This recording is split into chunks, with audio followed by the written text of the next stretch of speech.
If a rectangle's length and width are both doubled, by what percentage is the rectangle's area increased? অর্থাৎ একটা rectangle এর length আর width যদি double করা হয় তাহলে এটার এরিয়া কত পার্সেন্ট বৃদ্ধি পাবে। তাহলে আমরা ধরি যে লেংথ হচ্ছে এক্স আর উইডথ হচ্ছে ওয়াই, তাহলে এটার এরিয়া দাঁড়ায় হচ্ছে x Y.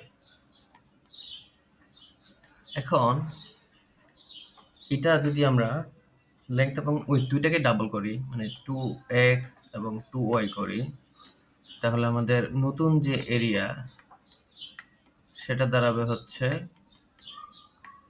2x into 2y which is 4xy।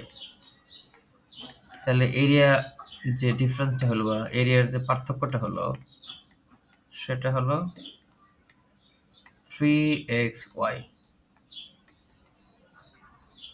এখন আমাদের এইটা যদি 100% হয় তাহলে বৃদ্ধি পেল হচ্ছে আমাদের xy যদি 100% হয় তাহলে এটা 300%।